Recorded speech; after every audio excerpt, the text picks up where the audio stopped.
your life ahead, you should replace the negatives in your life with positives. I'll show you how to take the negative influences in your life away and replace them with positives so you will have increase in morale and productivity. Focus on the positive of success and peak performance. Most of us are not aware of the amount of negative influences in our lives. We are bombarded with negative messages from the media, from people around us, and most damaging of all, ourselves. The first step in the process is replacing negatives with positives in your life, is to make a decision to start looking for the negative messages and ways to replace them with positives. Decide that you will focus on the positive in this world. Begin to drastically cut down on the amount of news you take in. Most people start their day with the news, and of course, most of the news is bad news, fires, floods, etc. Then it is onto traffic and weather, which also stresses the negatives. So by the time you have finished your coffee, you've had enough bad news to last you a week. Does all this bad news make you want to throw open the door and greet the new days?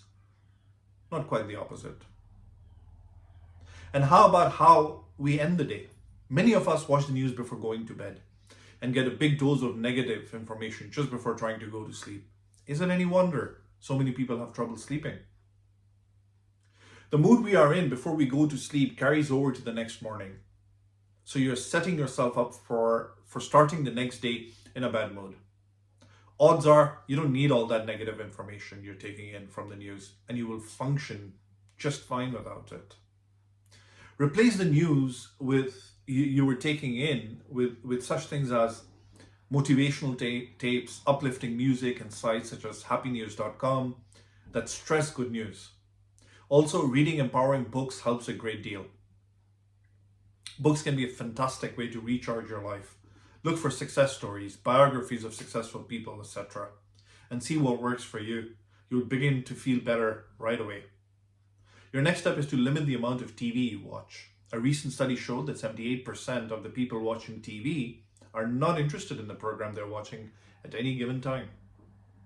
So watching TV is probably making you bored at best and taking you away from activities that could be more fun. Prime time is the period when most people are watching TV. You can make it your prime time by turning off the TV and using that time to move your life ahead. Next, you need to limit your exposure to negative people.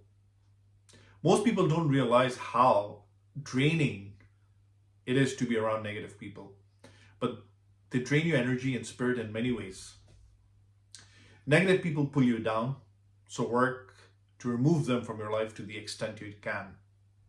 Never get involved in the office pity party or complaint sessions that come your way. Seek out people that support you and that you feel good being around, and use these people to replace the negative people in your life. The most damaging source of negativity is ourselves. Most of us generate lots of negative self-talk that our minds accept as the truth and results in our being held back in many ways. We focus on our shortcomings, our problems, and spend our time predicting more bad news for ourselves, generating lots of fear and worry, while undercutting our ability to try new things, etc. Begin to focus on the positive aspects of you. What are your unique strengths? What have you accomplished? How are you different and better than other people? Use visualization and affirmations to build images of yourself accomplishing the things you want, and use these to replace the negative images. Give yourself lots of credit for everything you do right, so you're getting even more positive news about yourself. Also, set aside 3 minutes every day to think about all the good things you have in your life right now. The process of thinking of good things in your life will generate good feelings for you, and that will last much of the day. Don't forget to take care of your body, eat healthy, cut out some bad habits, and get regular exercise in order to boost your self-esteem while building your strength and endurance so you can accomplish more. Helping others will also help you feel better about yourself. Take time to get involved in a charity, animal shelter, or other activities that help others. You'll get good feedback from others and develop a genuine sense that you are a good person. What you put out comes back to you, so make sure it is good that goes out. By replacing the negatives in your life with positives, you will make yourself and probably the world a better place. You will feel better mentally and physically, plus accomplish many of the things you want to do. Nothing is ever accomplished without action. So start now to move your life ahead.